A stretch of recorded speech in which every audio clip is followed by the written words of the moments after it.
आज हम chapter number 4 human rights in India का पेज नंबर 120 से स्टार्ट करेंगे। लास्ट क्लास में हमने आर्टिकल 21 तक किया था, which was right to life and liberty. आज हम जो है आर्टिकल 21 का ही एक एक्सटेंशन है, आर्टिकल 21A, जिसके अंदर आपका राइट टू एजुकेशन आता है, उसको आज हम करेंगे। और यहाँ से भी आपका क्वेश्चन इस साल बोर्ड में आया है, तो ये भी इम्पोर्टेंट है। 2020 के लिए ये क्वेश्चंस आए थे, यहाँ से भी आपको ये पूरा चैप्टर 1 मार्कर्स के लिए, 2 मार्कर्स के लिए प्रिपेयर करना है। यहाँ से बहुत क्वेश्चन उठाएंगे, ठीक है। तो राइट टू एजुकेशन, तो आर्टिकल 21A क्या कहता है कि स्टेट जो है, स्टेट यहाँ पे सरकार होती है, सारी सरकारी जो भी आपकी व्यवस्थाएं हैं वो होती है। राइट टू एजुकेशन मिलेगा किस एज से किस एज तक कंपलसरी एजुकेशन है हमारी कंट्री में, जल्दी से बताओ। 6 to 14, ये आपसे बोर्ड में लास्ट ईयर पूछा गया है। Which age to which age, 6 year to 14 year. 6 की एज में माना जाता है कि बच्चा जो है फर्स्ट क्लास में आ रहा है आपका, या फिर आपका नर्सरी केजी इस तरह से एनरोल हो रहा है। एंड 14 ईयर्स तक आते आते बच्चा 8वीं क्लास में आता है, ठीक है।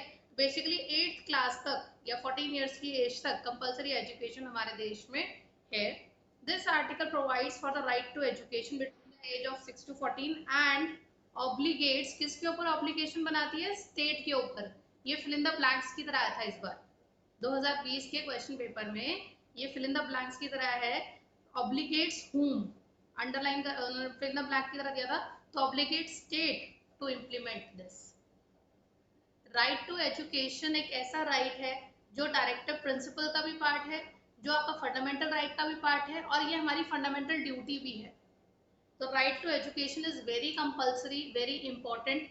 ये हमारा डीपीएसपी, एफआर और एफडीज तीनों का पार्ट है। ये इकलौता ऐसा प्रिंसिपल है जो तीनों में आता है, ठीक है। This is so important. And अगर पेरेंट्स अपने बच्चे को नहीं भेज रहे हैं तो पेरेंट्स के ऊपर केस आप कर सकते हो, कोई भी पेरेंट के ऊपर केस कर सकता है।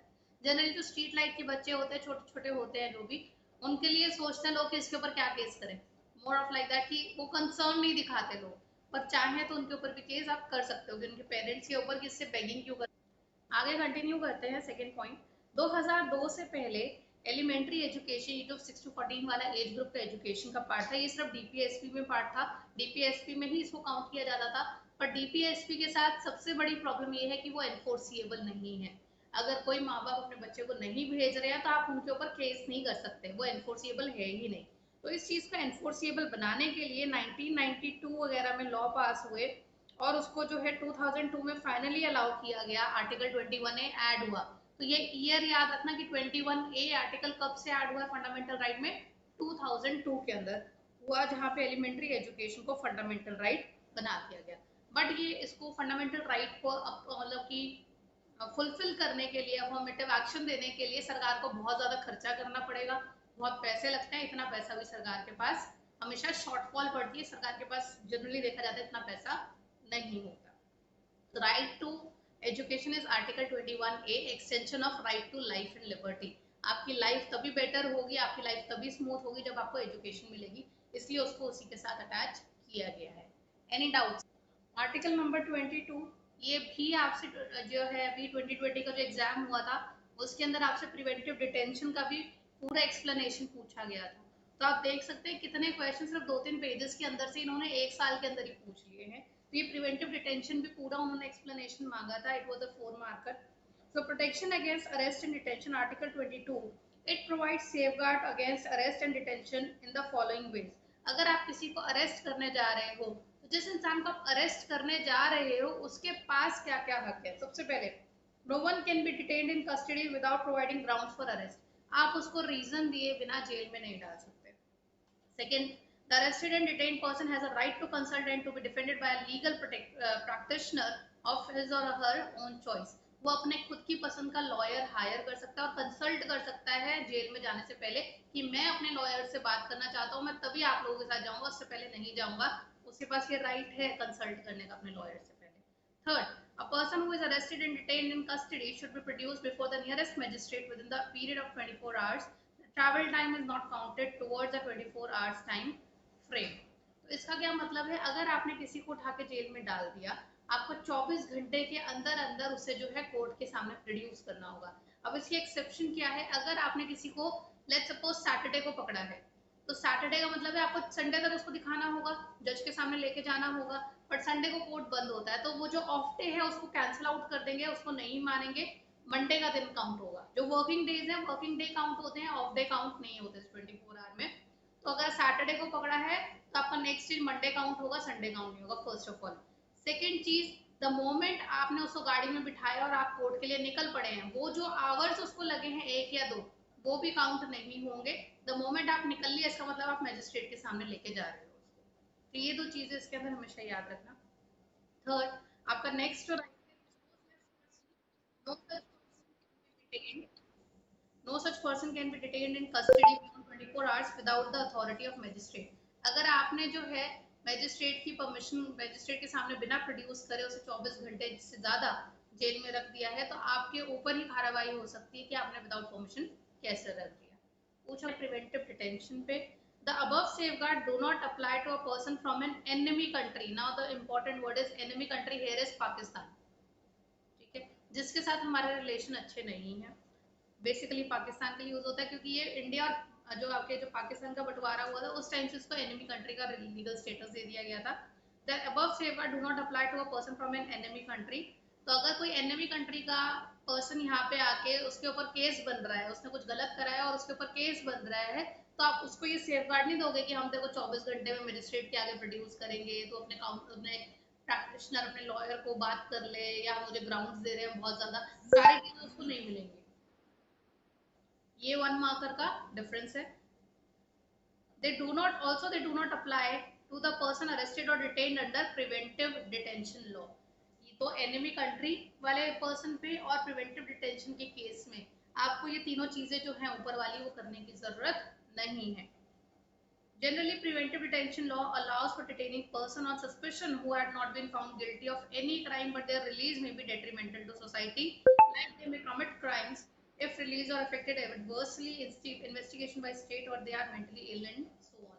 तो उसने कोई क्राइम नहीं करा है सामने वाले ने, बट आपको लगता है कि अगर इसको खुला छोड़ दिया तो ये समाज में कोई प्रॉब्लम कर सकता है, सोसाइटी में कोई प्रॉब्लम कर सकता है, इट इज ही और she is harmful to the society at large, तो इसको उठा के जेल में डाल दो। इसको कोई मेंटली इलनेस है, कोई प्रॉब्लम है, या फिर इसका दिमाग ही उल्टा चलता है, इसका मर्डरर इंस्टिंक्ट है, इसको जो है उठा के जेल में डाल दो प्रिवेंट करने के लिए कोई क्राइम को। तो क्राइम होने से पहले भी, गिल्टी होने से पहले भी आप किसी को जेल में डाल सकते हो। However, preventive detention law can be misused, resulting in violation of human right of the person detained.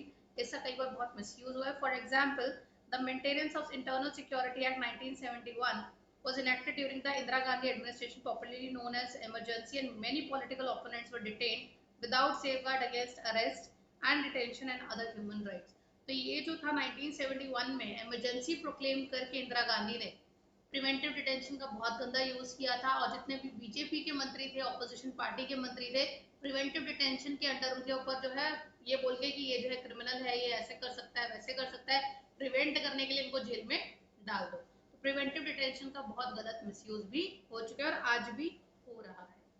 Doubts? चलो,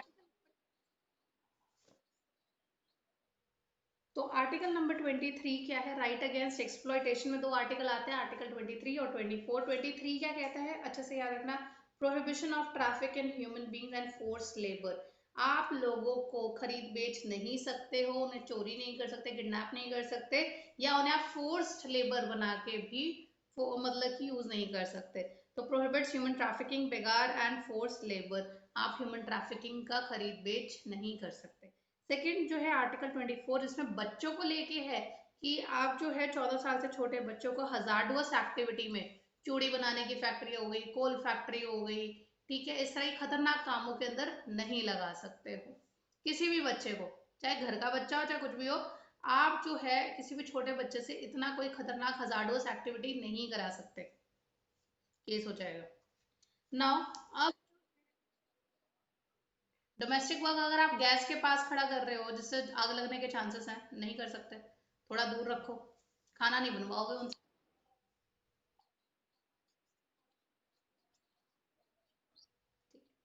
तो अब क्या क्या चीजें ट्रैफिकिंग के अंदर आती है, पहले तो आपका सबसे पहले पढ़ेंगे हम एक्शंस, किस किस एक्शन को आप ट्रैफिकिंग बोल सकते हो, ठीक है।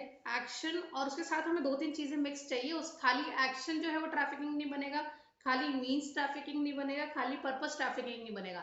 Action plus means plus purpose जाके ट्रैफिकिंग बनता है। तो सबसे पहले हम एक्ट पढ़ते हैं कि क्या क्या एक्ट होते हैं ट्रैफिकिंग के अंदर। आप किसी को नौकरी दे रहे हो, ट्रांसपोर्ट कर रहे हो, ट्रांसफर कर रहे हो, हार्बर कर रहे हो, या आप किसी पर्सन को रिसीव कर रहे हो, ठीक है। ये सारे हो गए आपके एक्शंस, ठीक है। किस चीज के द्वारा, किस माध्यम से आप इनको हासिल कर रहे हो? थ्रेट्स के द्वारा, धमकी द्वारा, कोर्जन दबाव बना के, किडनैप करके, अबडक्शन, धोखाधड़ी करके, फ्रॉड, डिसेप्शन वही बेवकूफ बना के, अब्यूज ऑफ पावर, आप अपनी ज्यादा पावर दिखा के कि मैं तुम्हें इन्फ्लुएंस कर दूंगा अपनी पावर से, या पैसे देके। ये सारे आपके माध्यम होते हैं जिसके द्वारा आप एक इंसान को ट्रांसपोर्ट कर रहे हो, रिसीव कर रहे हो, ये सब चीजें कर रहे हो। और आपका पर्पस क्या है?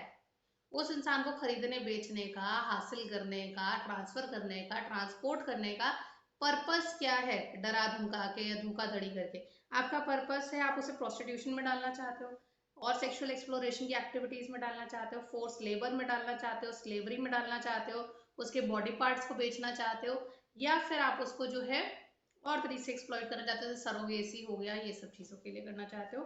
ये सब तीनों चीजें जब मिलती हैं, your actions, your means and your purpose, it becomes trafficking. आपको ये बॉक्स याद करना होगा। देन इसके और भी सारे एग्जाम्पल हैं जिसमें ह्यूमन ट्रैफिकिंग को काउंट किया जाता है। फोर्स लेबर जिसका बेगार कहते हैं, force sex workers, force organ transplantation, force surrogacy. आप जबरदस्ती एक लेडी से बच्चा पैदा करवा रहे हो अपना, she is not interested. Force to work in factories of hazardous activity, छोटे छोटे बच्चों को जो है पैंगल मेकिंग हो गया या खतरनाक चीजों में डालते हैं। एंड फोर्स इनटू बेगिंग, कि भीख मांगते हैं, हाथ काट देंगे, पाँव काट देंगे, जाके भीख लेकर आ। ये जब आपने स्लम डॉग मिलियनेयर मूवी देखी होगी, उसके अंदर भी ये सब चीजें थी। तो ये सारा जो है आपका राइट अगेंस्ट एक्सप्लॉयटेशन में जाता है। 23 is trafficking of human being, 24 is forced child labour into hazardous activity. ये याद रखिएगा। अब हम धर्म पे आते हैं, रिलीजन पे आते हैं, बच्चे सो सेक्रेट के बारे में बात करने से भी डरते हैं। अब इस आर्टिकल के अंदर बहुत सारी चीज़ें, बहुत सारे पॉइंट्स दिए गए हैं एंड यहाँ से आपको एग्जाम्पल्स उठ उठ के आएंगे, इसको समझने की कोशिश करो। सबसे पहले आर्टिकल 25 कहता है कि यहाँ पे हमारे देश में हर इंसान को हक है, वो अपने धर्म को जैसे फॉलो करना चाहे कर सकता है, एज लॉन्ग एज वो पब्लिक ऑर्डर, मोरालिटी और हेल्थ को अफेक्ट ना कर रहा हो, जनहित के फेवर में हो, जनहित के अगेंस्ट ना हो, वो मॉरली ठीक हो और वो जो है हेल्थ के लिए भी ठीक हो। फॉर एग्जाम्पल सबसे पहली चीज आई इसमें हेल्थ का इस तरह से कंसर्न दिखाया गया कि काफी सारे हिंदू प्रैक्टिसेस में आप देखते होंगे, पहले मंदिरों में भी औरतें कीर्तन जागरण ये सब करते थे तो वो लाउड स्पीकर एंड माइक लगाते थे। प्लस ये जो अजान होती है मुस्लिम और इस्लामिक लोगों की, वो भी लाउड स्पीकर पे होती थी। तो इससे नॉइज पोल्यूशन बहुत होता था, लोगों ने काफी कंप्लेन करी कि हमें बहुत डिस्टर्बेंस होती है, इतना नॉइज पोल्यूशन क्रिएट हो जाता है थ्रू मंदिर और थ्रू अजान, क्योंकि दिन में 5 बार अजान भी होती है एंड जो कीर्तन वीर्तन होते हैं वो भी 2-2 3-3 घंटे के होते हैं। तो इसके लाउड स्पीकर की नॉइस की वजह से लोगों को बहुत प्रॉब्लम हुई, नॉइस पोल्यूशन का केस डला एंड रिलीजियस लोग एज यूजुअल लड़ाई करने आ गए कि नहीं, ये तो हमारे धर्म का पार्ट है, हमारे धर्म के अंदर है लाउड स्पीकर को यूज करना, it should be here, it should be audible to lot of people, तो ये हमारे धर्म का पार्ट है, हमें तो करना होगा। तो इसके ऊपर सुप्रीम कोर्ट ने इंटरफेरेंस करी कि कोई भी धर्म, कोई भी मजहब ये नहीं कहता है कि दूसरे लोगों को डिस्टर्ब करो, दूसरे लोगों का पीस डिस्टर्ब करो एंड आप ये वॉइस एम्पलीफायर, ड्रम्स, ये सब आप यूज नहीं करेंगे। तो सबसे पहले तो ये रूलिंग आई कि आप जो है नॉइस पोल्यूशन क्रिएट नहीं कर सकते हैं। तो ये हेल्थ के रिगार्डिंग में स्टेट का इंटरफेरेंस था। देन स्टेट जो है किसी भी धर्म के इकोनॉमिक, फाइनेंशियल, पॉलिटिकल या सिक्योरल एक्टिविटीज को रोक सकती है अगर उनको जरूरत महसूस होती है। जैसे इस साल कावड़ नहीं हुआ, इस साल जो है आपके ईद पे गुरुद्वारे नहीं, सॉरी ईद पे जो है उनकी मॉस्क नहीं खुली, मंदिर वगैरह जो थे इस बार जन्माष्टमी वगैरह के इतने ज्यादा लेवल पे नहीं थे, ठीक है। या आपके जो नवरात्र आए है, सब कुछ आया जिसमें लोग बहुत भीड़ में जाया करते थे मंदिरों के अंदर, वो सब चीजें बैन कर दी गवर्नमेंट ने। तो गवर्नमेंट रिस्ट्रिक्ट कर सकती है आपकी एक्टिविटीज को भी, रिलीजियस एक्टिविटीज को भी, गवर्नमेंट के पास ये पार्ट है, उन्होंने ऑलरेडी लिखा हुआ है। सेकेंड, थर्ड चीज, गवर्नमेंट जो है state can also provide social welfare and reforms in Hindu, Sikh, Jain and Buddhist religious institution.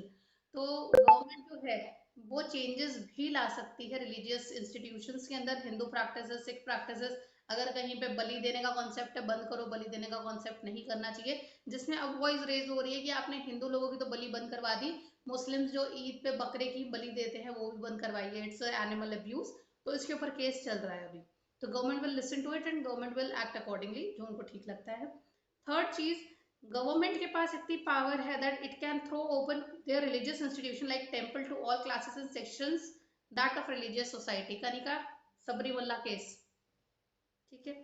तो गवर्नमेंट के पास पावर है कि वो रिलीजियस इंस्टीट्यूशंस को सारी क्लासेस के लिए ओपन कर सकती है, चाहे वो रिलीजन जो है सबके लिए दरवाजे नहीं खोल रहा, बट अगर कोई चाहे या गवर्नमेंट चाहे तो वो फोर्स कर सकती है, वो ऑर्डर कर सकती है रिलीजियस इंस्टीट्यूशन को कि आप कोई भी डिस्क्रिमिनेशन किसी भी बेसिस पे नहीं करोगे, आपको खोलना पड़ेगा सबके लिए पब्लिक प्लेस, ठीक है। तो आपको गुरुद्वाराज, मंदिर, मॉस्क सबके लिए ओपन करनी पड़ेंगी। देन एक क्वेश्चन आ गया, लोगों ने कहा कि आप कहते हो कि असेंबल होना है पीसफुली विदाउट आर्म्स, और वहीं पे सारी सिख कम्युनिटी के लोगों के पास किरपान होती है हर वक्त, और वो असेंबल भी हो रहे होते हैं ग्रुप में, तो आप उनको क्यों अलाउ करते हो, वो भी तो आर्म्स हैं।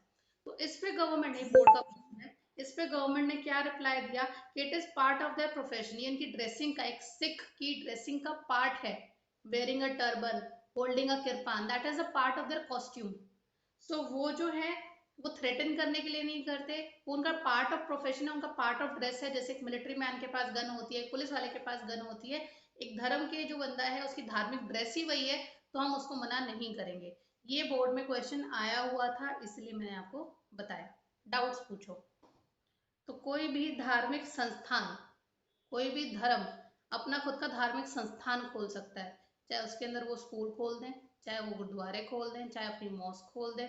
तो अब आप जो है अपने इंस्टीट्यूशंस खोल सकते हो, फर्स्ट ऑफ ऑल। सेकंड, आपका रिलीजियस अफेयर आप अपने हिसाब से चला सकते हो। तीसरा, आप अपने धर्म के नाम पे कोई भी मूवेबल या इमूवेबल प्रॉपर्टी खरीद सकते हो, जगह खरीद सकते हो, आप कोई भी स्कूटर, गाड़ी, उस तरह से कुछ खरीद सकते हो और उस प्रॉपर्टी का टेक केयर कर सकते हो। बट इन सबके ऊपर एक रिस्ट्रिक्शन है, पब्लिक हेल्थ, मोरालिटी एंड आपका जो है इंटेग्रिटी ऑफ द, नहीं एक और चीज क्या होती थी, पब्लिक ऑर्डर, मोरालिटी और हेल्थ, इनके अगेंस्ट आपको नहीं जाना। कहीं भी आपका धर्म कुछ भी ऐसा गलत करेगा जो पब्लिक ऑर्डर, मोरालिटी और हेल्थ के अगेंस्ट होगा, गवर्नमेंट टांग अड़ा देगी। ये बहुत ही कंडीशनल आपको राइट्स हैं। बट एक गुरुद्वारे के लिए आप लैंड ले सकते हो, आप मॉस्क के लिए लैंड ले सकते हो नहीं, और उसके ऊपर अपना इंस्टीट्यूशन क्रिएट कर सकते हो। एक सेकेंड। तो आर्टिकल 27 बेसिकली आपका कह सकता है, कहता है कि जो ये रिलीजियस इंस्टीट्यूशन है इनके ऊपर जो भी खर्चा किया जाएगा उसके ऊपर टैक्स नहीं लगेगा। तो ये रिलीजियस इंस्टीट्यूशन टैक्स फ्री होते हैं। अगर आप मंदिर, गुरुद्वारा, मॉस्क ये सब बना रहे हैं और ये चैरिटेबल ट्रस्ट के अंदर कुछ कमा रहे हैं, अपना सॉरी अपना जो इंस्टीट्यूशन है उसके अंदर कुछ कमा रहे हैं अपकीप के लिए, कोई डोनेशन इनके पास आ रही है, कुछ आ रहा है, जो भी इनके पास कमाई आ रही है उनके ऊपर टैक्स नहीं लगेगा, ठीक है। तो गुरुद्वारों पे, रिलीजियस इंस्टीट्यूशंस पे, मंदिरों पे टैक्स नहीं लगता। प्लस अगर आपने कोई डोनेशन करी है, गुनगुन ने 1000 रुपए की डोनेशन करी, मैंने डोनेशन करी, तुमने जो भी डोनेशन करी है, आपको पर्ची देंगे वो पर्ची दिखा के अगर आप अपने सीए को दोगे और आपका टैक्स बन रहा है, आपको टैक्स की पेमेंट करनी है, वो पर्ची अगर आप अपनी अडाप्ट साथ में अटैच कर देते हो, उतने का आपको टैक्स बेनिफिट मिलता है। तो अगर आपने 2000 रुपए का किसी गुरुद्वारे में, मंदिर में दान दिया है और उन्होंने आपको स्लिप दी है, वो स्लिप आप सीए को दिखा सकते हैं। और अगर आपका 7000 का वो है, टैक्स बन रहा है, और 2000 का आपने डोनेशन किया हुआ है, तो आपको सिर्फ 5000 एज अ टैक्स देना पड़ेगा। तो जो इनकम आपने, जो अमाउंट टैक्स में दी, डोनेशन में दी है, वो आपको टैक्स फ्री हो जाती है, ठीक है। तो ये चीज याद रखिएगा। आर्टिकल नंबर 28 कहता है कि जितने भी आपके सरकारी स्कूल है, ठीक है, जो भी सरकार के द्वारा फंडेड स्कूल है, सरकार के द्वारा ही एस्टैब्लिश करे हुए स्कूल है, वहां पे आप किसी भी धर्म को स्पेशल फेवर नहीं दे सकते, वहां पे सारे धर्मों को इक्वली ट्रीट किया जाएगा। वहां पे आपको जो है क्रिश्चियन रिलीजन के बारे में भी उतना ही अच्छे से समझाया जाएगा जितना एक हिंदू रिलीजन के बारे में समझाया जाएगा। वहां पे आपको ईद की भी छुट्टी मिलेगी सरकारी स्कूल में, और गुरु पर्व की भी छुट्टी मिलेगी, और वहां पे आपको जो है क्रिश्चियंस की भी छुट्टी मिलेगी। सारे जितने भी धर्म होते हैं सबकी, चाहे छठ पूजा हो, हर चीज की आपको इक्वली छुट्टी मिलेगी। बट वहीं पे अगर एक जो स्कूल है, कोई रिलीजियस आपका एजुकेशनल इंस्टीट्यूट है, जिसको जो है स्टेट एडमिनिस्टर कर रही है, ध्यान रख रही है, पर वो स्टैब्लिशमेंट जो हुआ है वो किसी धर्म के अंडर हुआ है, किसी कम्युनिटी के अंडर हुआ है, किसी ट्रस्ट के अंडर हुआ है, जैसे साधु वासवानी स्कूल जो है वो एक ट्रस्ट के अंडर हुआ है, जो सिंधी कम्युनिटी का ज्यादा रिप्रेजेंट करता है, सिंधी कम्युनिटी के ट्रस्ट के द्वारा सेटअप किया गया है। तो वहां पे थोड़ा सा फेवरेटिज्म कौन से धर्म को जाता है, सिंधी धर्म को जाता है। वैसे ही एक स्कूल है सुमेरमल जैन स्कूल, जो जैन ट्रस्ट के अंडर स्टैब्लिश हुआ है, तो उनका थोड़ा सा फेवरेटिज्म टुवर्ड्स जैनिज्म जाता है। जितने भी क्रिश्चियन स्कूल होते हैं वो क्रिश्चियन ट्रस्ट के अंडर स्टैब्लिश होते हैं, तो वहाँ पे आपको जो प्रेयर्स होती है, कुछ होता है रिलीजियस इंस्ट्रक्शन जो है वो क्रिश्चियनिटी की तरफ थोड़ी सी होती है। वहीं जो मदरसा होते हैं जहाँ पे जो है आपको मुस्लिम एजुकेशन दी जाती है, वहाँ पे कुरान वर्सेस के ऊपर ज्यादा एम्फेसिस किया जाता है। तो अगर एक इंस्टीट्यूट किसी ट्रस्ट के अंडर बना है, किसी धार्मिक ट्रस्ट के अंडर बना है, स्टैब्लिश उनके अंडर हुआ है, देख रेख सरकार कर रही है बट स्टैब्लिश उनके अंडर हुआ है, वो अपने धर्म स्पेसिफिक आपको जो है इंस्ट्रक्शन दे सकते हैं। और वहीं पे आपके जो है वो है केंद्र विद्यालय हैं, आपके सैनिक स्कूल हैं, और बाकी नॉर्मल जो गवर्नमेंट स्कूल हैं, they can not give you special favouritism towards any specific religion, वो ऐसा नहीं कर सकते। यहाँ तक आपको क्लियर हुआ?